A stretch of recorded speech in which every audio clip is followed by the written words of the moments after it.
sitio donde todos pueden invertir, y Universidad Central, 40 años formando personas, presentan Al Pan Pan. En el Mostrador Podcast, debate y conversación para comenzar tu mañana. Al Pan Pan, con Mirna Schindler. Entrevistas con los actores de hoy. El Mostrador, el poder de la independencia.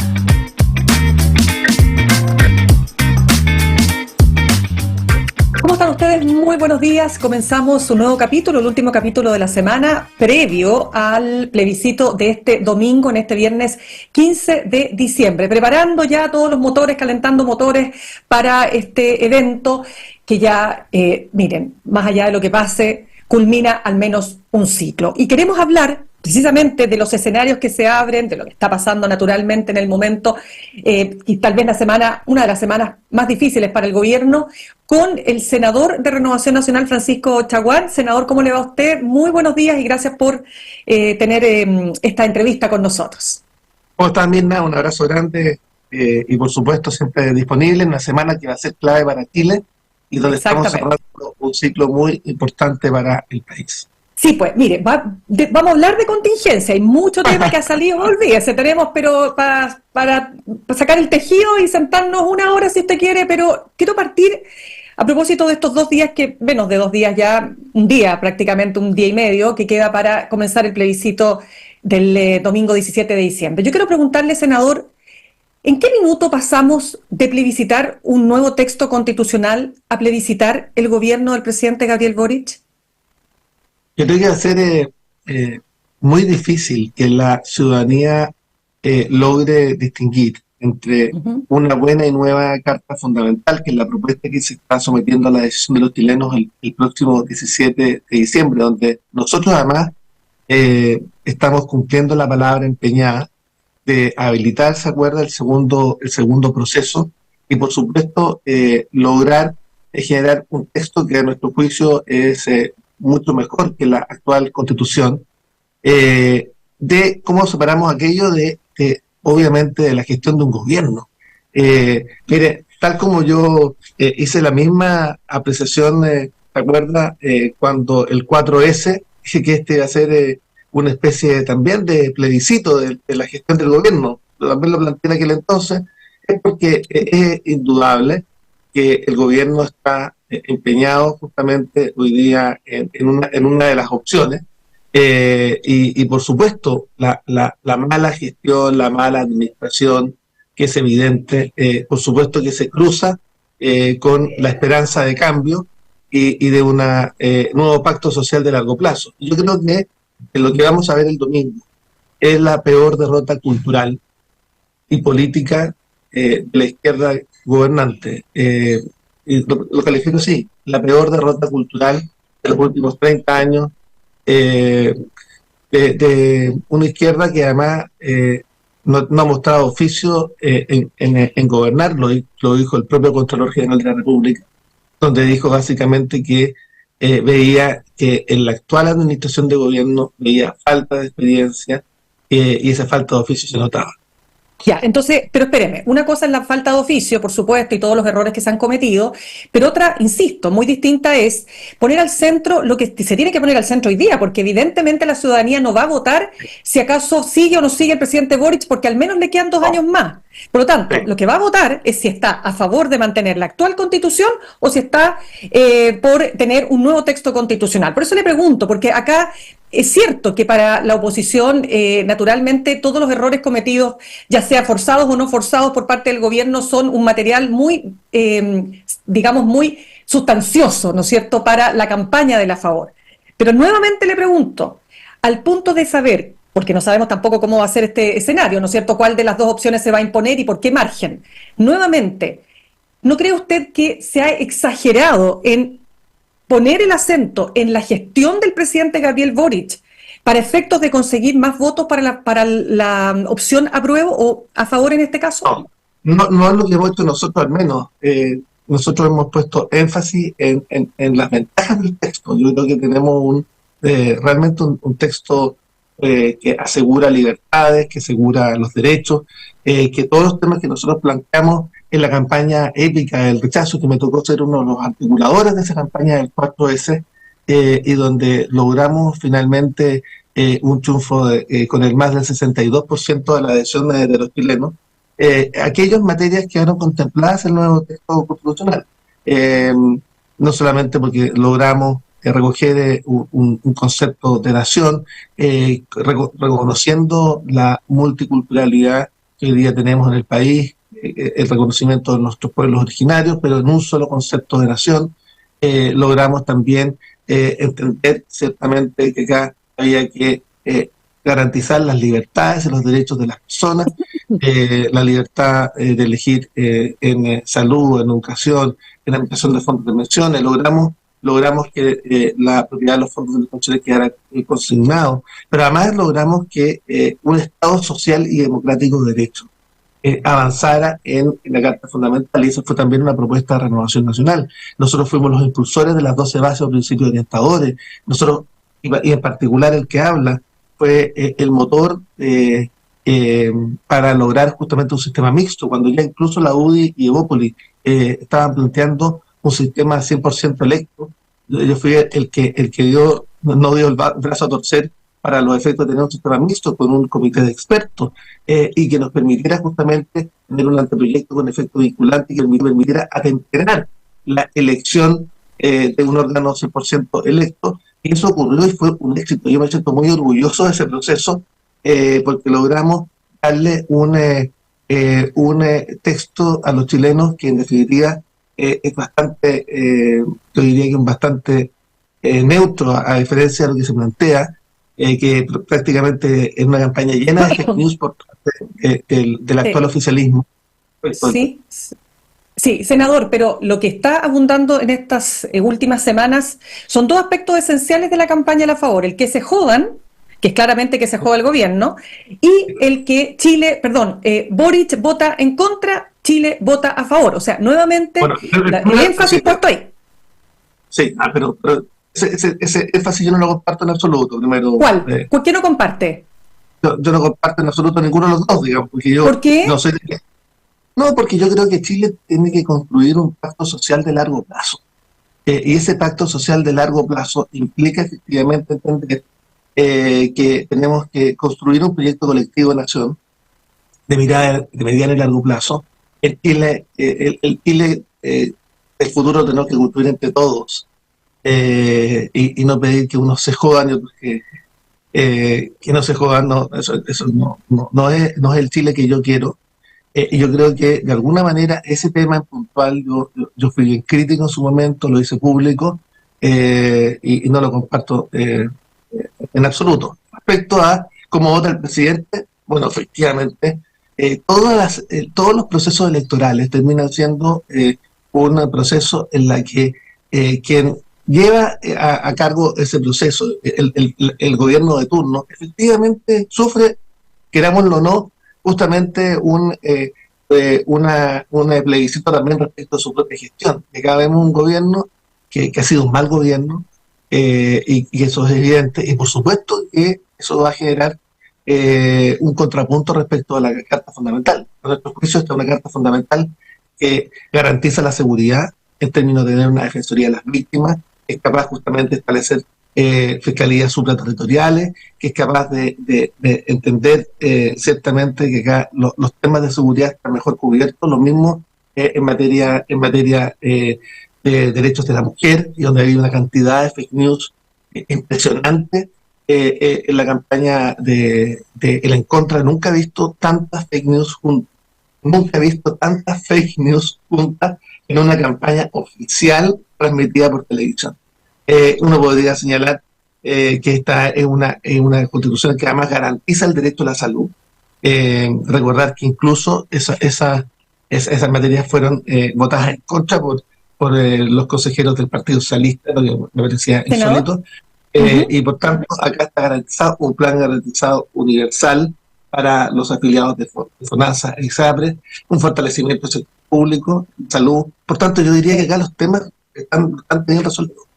Ya, senador, entonces, porque ya nosotros hemos hablado, bueno, con usted no había hablado hace mucho tiempo, pero hemos hablado en estos días con distintos sectores, tanto del a favor como del en contra, sobre los contenidos de la Constitución, pero es que me quiero concentrar, antes de pasar a la contingencia pura de las últimas horas, quiero preguntarle también en su trayectoria política y en su experiencia política, los escenarios que se abren en Chile a partir del lunes 18 de diciembre, pero no solo si gana una u otra opción, porque evidente que esas son las opciones, una u otra, sino con qué margen gana una u otra opción. Entonces partamos por, a ver, si le creemos a las encuestas, sabemos que las encuestas se equivocan y además que hay un tema con los indecisos que cuesta leerlos, etcétera. Sí. Pero si le creemos las encuestas, hasta las últimas que se han publicado confidenciales, se impone el en contra.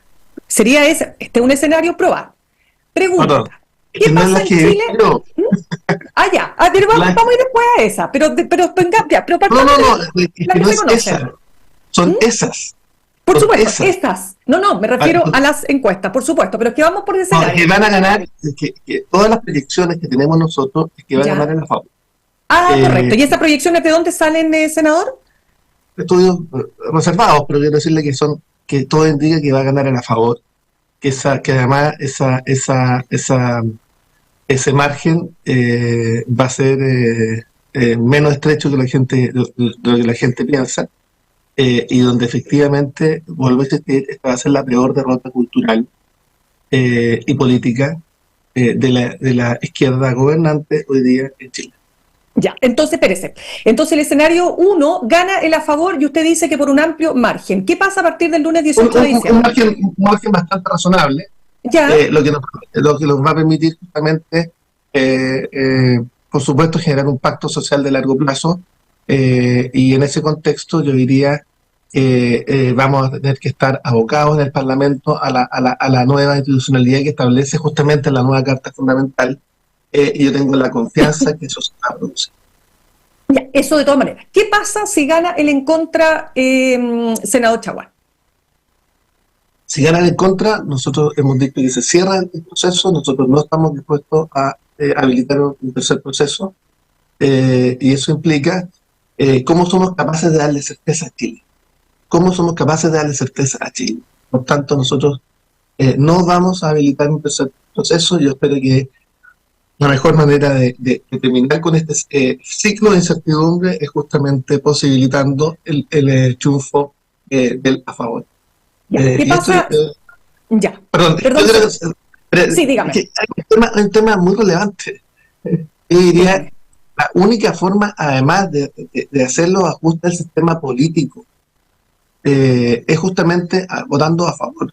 No es el momento de dar un argumento, simplemente. ¿Cómo reducimos el número de parlamentarios? Es un tema que yo he impulsado con mucha fuerza. ¿Usted cree que los incumbentes van a votar en favor de reducir los cupos parlamentarios? No. En esta Carta Fundamental logramos reducir el número de parlamentarios, se acaban los partidos del 1%, y se acaba la irresponsabilidad justamente en el accionar en política, y logramos finalmente con el sistema de representación proporcional, pero atendiendo a un sistema mayoritario, justamente que haya una valla que los partidos tendrán que resolver para poder tener representación. Ya, pero como le decía yo, que nos pongamos todos los escenarios posibles. Un escenario, senador, donde el triunfo de una u otra opción sea por un margen muy pequeño. ¿Qué nos va a mostrar? Bueno, obviamente que a todos nos gustaría que los márgenes fueran, ojalá, los más sustantivos posibles, porque efectivamente estamos hablando de la Constitución, de una Carta Fundamental. Pero obviamente acá Chile es un país que respeta su democracia, que las decisiones del pueblo se respetan, y más allá de cuál sea el porcentaje, vemos que hemos tenido una Constitución que tuvo un origen democrático, que se eligió un Consejo Constitucional, y luego fue sometido a la decisión de los chilenos. Entonces, ahora que alguien intente cuestionar la legitimidad por el margen, me parece que es poco democrático. Claro, pero más allá de si, por supuesto, la legitimidad está totalmente, valga la redundancia, legitimada porque es un proceso electoral democrático, ¿no es cierto? Pero, ¿qué nos muestra, senador? Porque evidentemente que si el triunfo de una u otra opción es por muy poquito, ¿no nos muestra acaso un país dividido? ¿No nos muestra acaso un sistema político o una clase política que no fue capaz de consensuar un texto que pudiera aunar más posiciones y no solo la posición de un sector, que era la posición del sector mayoritario del Consejo? Bueno, bueno, y los consejeros de Renovación Nacional y los consejeros de Chile Vamos hicieron un esfuerzo muy importante para los efectos de lograr una mayor articulación, pero yo sentí y siento que los consejeros del oficialismo a mediados del proceso lo abandonaron en términos de buscar puentes para construir un texto mucho más articulado y mucho más consensuado. Yo creo que a pesar de eso, el factor de los consejeros constitucionales de Chile Vamos, más un comité de expertos equilibrado, y de eso yo me siento responsable, por eso quiero señalarlo, un comité de expertos equilibrado que representaba las fuerzas del actual Parlamento, obviamente lograron generar, pues, yo diría, un texto que es bastante más neutro, que no es la constitución, no es la constitución de un sector determinado, ni de un candidato particular, ni un programa de gobierno, como los fake news el oficialismo ha pretendido. Oiga, pero no lo dice, claro, pero no lo dice simplemente cualquiera, lo están diciendo abogados constitucionalistas como Jorge Correa Sutil, lo ha dicho Genaro Arriagada, lo ha dicho Ernesto Tone, o sea, si alguien podrá decir que son de izquierda y que son personas que tienen una vasta experiencia. Pero mire, como quiero avanzar, en términos de que lo que aquí se construyó es que lo que se construyó acá, dicen ellos, finalmente fue un programa de gobierno de la derecha, lo han dicho algunos consejeros también. No, pero es que espérese, pero para entender, lo que pasa es lo siguiente, senador, lo que ocurre es que quiero preguntarle si hay alguna autocrítica, porque usted dice, la culpa la tiene el oficialismo, la tiene la izquierda, los expertos no se pusieron de acuerdo, bla, bla, bla. ¿Hay alguna autocrítica, hay algún mea culpa que haga también usted, por parte de su sector, para no haber alcanzado ese consenso? No, hicimos todos los esfuerzos necesarios y posibles. Lo hicimos durante el primer proceso, donde había un espíritu refundacional que marginó justamente a la oposición, y ahora, en este segundo proceso, los consejeros de Renovación Nacional, de la UDI y OPLI hicieron todos los esfuerzos posibles para justamente velar por un texto que fuera equilibrado, pensando justamente en el domingo. Y lo que vamos a ver el domingo, a mi juicio, va a haber el triunfo de una opción, una carta fundamental que nos va a permitir un pacto social de largo plazo. Ya, vamos a la contingencia, senador, porque se nos va acabando el tiempo. Acuérdese lo que yo le he dicho, ¿eh? Ya, a ver, vamos a tener un acuerdo, un pacto social de largo plazo, una constitución que sin lugar a dudas va a unir los chilenos, y vamos a tener también la peor derrota cultural y política de la izquierda gobernante. Ya, acuérdese si es así, yo lo voy a marcar aquí para que cuando, oiga, porque si eso ocurre, yo lo voy a volver a entrevistar para que conversemos sobre nunca errado una predicción. Mire, está muy bien. Ya, oiga, nunca perdió una elección. Sí. Mitch, está muy bien. Oiga, senador, ¿cuál es su posición respecto del futuro del ministro Carlos Montes? ¿Usted diría que es inevitable, ya sea su salida anticipada, digamos, su renuncia, o el producto de una acusación constitucional? Y me gustaría saber si esto efectivamente se va a concretar. Respecto de lo segundo, yo no puedo pronunciarme. Entiendo. Tendré que hacerlo como jurado eventualmente si esa acusación constitucional llega a prosperar y llega a ser presentada. Respecto de si él debiera o no renunciar, yo creo que la situación está tan compleja. Hemos visto ya que hay situaciones, yo entiendo que él no tiene responsabilidad directa, y nadie pudiera sostener que él tiene alguna responsabilidad directa en los hechos que están siendo investigados. Pero ciertamente usted me entenderá que tenemos un problema, porque acá hay eventualmente ilícitos, que hasta el propio oficialismo habla justamente de esos ilícitos. Hay calificativos incluso parlamentarios oficialistas respecto de estas personas que están siendo detenidas. Todas las personas tienen derecho, por supuesto, a defenderse, y hay que ser muy cuidadoso de eso, de las garantías procesales, y eso lo hablo como abogado. Pero ciertamente que acá ha habido a lo menos un uso indebido de recursos públicos, y afectando fundamentalmente a los más pobres del país. Por supuesto que hay responsabilidad política. ¿Y eso significa que tendría que dar un paso al costado? ¿Usted le recomendaría al gobierno que tomara esa decisión? No, yo creo que después del 17 de diciembre, después del domingo, yo creo que va a haber el gobierno va a tener que hacer un cambio de gabinete más grueso. Yo diría que el gobierno va a tener que tener sentido de realidad para que nosotros podamos empujar la reforma que el país necesita. Si Chile no puede seguir en un paréntesis esperando algún cambio constitucional. Mire, la reforma de la salud la paralizaron durante el primer gobierno del presidente Piñera para establecer un plan garantizado universal y terminar con los nudos críticos del sistema privado de salud. Esperaron el paréntesis del primer proceso constitucional, luego el paréntesis del segundo proceso constitucional. Y ellos son mayoría en esa comisión. Tenemos que sacar adelante la reforma de la salud para darle dignidad, darle seguridad y certeza a los chilenos. En la reforma previsional. Está en el segundo trámite constitucional la reforma previsional en la Comisión de Hacienda del Senado. No la han querido tramitar.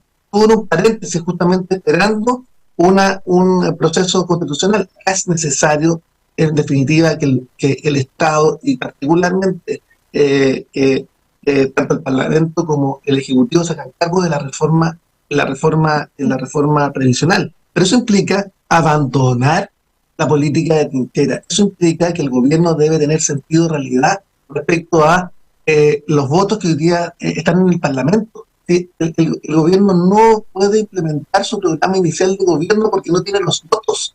Y eso es lo que se ha negado finalmente a avanzar en las reformas que son necesarias en la medida de lo posible de su programa, pero que son absolutamente necesarias para darle mejor calidad de vida a los chilenos. Entonces el gobierno va a tener que hacer un ajuste, a mi juicio, yo diría más grueso, de sus equipos ministeriales, porque lo contrario va a tener el país paralizado los próximos 2 años. Claro, pero usted estará de acuerdo conmigo que ha costado mucho también llegar a acuerdo con la oposición, toda vez que... No, pero espéreme, por un tema que es súper simple, usted lo sabe mejor que yo. Es decir, en el gobierno de Sebastián Piñera, en ese momento el oficialismo, le hace usted, hoy día ustedes la oposición, sabrían a que el 6% adicional de aumento en la cotización para las pensiones fuera 3 y 3, 3 a un fondo de solidaridad, 3, ¿no es cierto?, a la cuenta individual, y ahora ustedes dicen, no, pues todo va a la cuenta individual, entonces también ha costado, pues, o sea, esto no es solo la política de trincheras de un lado, ¿no es cierto? Mirna, que yo creo que esto lo he hablado varias veces. Nosotros no hemos interrumpido nunca el diálogo con el gobierno, nunca. De hecho, ¿se acuerdan esa oportunidad que tuvimos en La Moneda, una entrevista con el propio presidente? Nosotros establecimos un sistema de conversación permanente, donde tenemos 3 miembros de la oposición y 3 del oficialismo, donde nosotros no hemos parado de conversar respecto a las reformas estructurales. 1, 2, que respecto a la reforma previsional ofrecimos... ¿Usted se refiere a Renovación Nacional? ¿Usted se refiere a Renovación Nacional porque la UDI sí que interrumpió las conversaciones? No. Bueno, y los republicanos también en su minuto. Sí, una cosa es lo discursivo y otra cosa es la presencia. Pero Renovación Nacional nunca abandonó ninguna mesa. Sí. Por eso le digo, Renovación Nacional, y eso se lo concedo, pero sí la UDI se abandonó, ¿te acuerdas? Por el tema Jackson, que si no sale Jackson... pero quiero decirle que a partir de esa conversación, nosotros iniciamos un proceso de 3 más 3, donde 3 miembros de la oposición y 3 del oficialismo, para avanzar en la reforma estructural. Establecimos además propuestas técnicas, alternativas. El gobierno se comprometió a darle vuelta a esas propuestas técnicas y nunca hemos tenido respuesta. ¿Se lo quiero señalar? Sí. No, espere, escúchame. Pero va más allá de lo que usted planteó inicialmente. Nosotros hemos planteado lograr financiar un seguro de longevidad con el 2% de las cotizaciones y el otro 4%. O sea, han habido propuestas, pero sin respuesta por parte del Ejecutivo. Ya. Oiga, senador, ¿usted está de acuerdo conmigo que la corrupción no tiene partido político, no tiene edad? Y se lo pregunto porque hoy día, más allá de, por supuesto, lo impactante que resulta ver a 2 personas que fueron militantes de un partido joven como Revolución Democrática, esposados, ¿no es cierto?, ante las cámaras de televisión, sabemos que hoy día tenemos un alcalde, ex militante de su partido, como es Torrealba, ¿no es cierto?, exalcalde de Vitacura, tras las rejas, enfrentando un proceso complejo. Tenemos a una exalcaldesa, UDI, Katy Barriga, enfrentando también una situación compleja. Tenemos a un alcalde, ahora fuera de la UDI, de Algarrobo, otro caso tremendo. Y ni que hablar de los otros temas relativos a las gobernaciones, que no son necesariamente personas vinculadas al oficialismo. Algunos ex DC, está el caso, ¿no es cierto?, de la Araucanía, ¿no es cierto?, que es un gobernador de Bópoli. Entonces le pregunto, para usted, ¿la corrupción trasciende a las posiciones políticas, ideológicas y etarias en nuestro país? Nosotros creemos, sin lugar a dudas, que cada corrupción tenemos que combatirla, venga de donde venga. Venga de donde venga. Y yo estoy convencido que la nueva Carta Fundamental es una mejor herramienta justamente para asegurar ese combate no solamente a la delincuencia, al crimen organizado, sino también a la corrupción.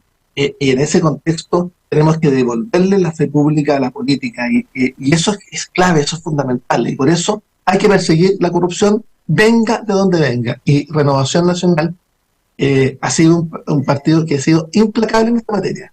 Cualquier persona que ha sido mencionada en un proceso termina por su Tribunal Supremo. Absolutamente, lo que pasó con Torrealba. Senador, sabe que se nos acaba el tiempo, pero no puedo dejar de preguntarle por este tema de Luis Castillo, este hombre que fue imputado. Pero por eso le estoy dando los minutos. Pero lo único que le quiero preguntar es todavía confuso saber si efectivamente él participó o no de un intento de secuestro. Más allá de eso. Nosotros nos opusimos inicialmente a los indultos. Luego fuimos ante el propio presidente de la República, los 12 senadores de Renovación Nacional en aquel entonces de la bancada, y me tocó liderar como presidente del partido un recurso de reclamación administrativa. El propio presidente de la República, que era el superior jerárquico que había firmado los indultos en su momento, porque el decreto que había concedido ese indulto estaba mal fundado, y porque además se trataba de un delincuente común. 36 causas tenía justamente Luis Castillo. Luego nosotros fuimos ante el Tribunal Constitucional y luego fuimos ante la Contraloría General de la República. O sea, nosotros hicimos todo el esfuerzo para los efectos de que se estableciera jurídicamente o a través de la Contraloría o a través del Tribunal Constitucional. Lo que dijo la Contraloría y el Tribunal Constitucional en un fallo dividido que básicamente es que el presidente tenía la facultad y podía enmendar justamente el error en la fundamentación del otorgamiento. Pero acá el presidente es responsable. El presidente es responsable directamente del otorgamiento justamente de esos indultos, porque tal como lo planteamos en aquel minuto, es una mala señal pública. Y por eso creemos, sin lugar a dudas, que acá hubo un error manifiesto en el otorgamiento de esos indultos y creemos que además fueron una mala señal y además el tiempo nos dio la razón. Se trata de delincuentes comunes y que además muchos de ellos están recibiendo pensiones. De hecho, uno de los temas que se discutió durante la ley de presupuesto es que ellos querían establecer justamente la posibilidad de seguir otorgando pensiones a aquellos que establecieron la violencia como método de acción política durante el 19 de octubre en nuestro país del año 2019. Senador, y a propósito del punto, porque ahora sí que tengo que cerrar, pero el diputado Andrés Celis de su partido dijo: no descarto que Renovación Nacional pueda evaluar una acusación constitucional contra el presidente Gabriel Boric. ¿Qué opina usted? Bueno, nosotros no podemos pronunciar respecto a una acusación constitucional, pero le quiero decir, y si esto hubiese sido al revés, mire, escuchen un poquito, con la oposición que tuvimos, estarían ahora las manifestaciones afuera de La Moneda pidiendo la renuncia del presidente. Sí, así operaba esa oposición. Y ya el requerimiento de la acusación constitucional estaría presentado, no solamente contra él, contra la ministra de Salud, contra el ministro de Vivienda. O sea, lo que le quiero señalar es que nosotros hemos sido una oposición muy distinta a la que fue el presidente Boric. El presidente Boric ha pedido 8 veces disculpas. Esta tendría que ser la 9ª.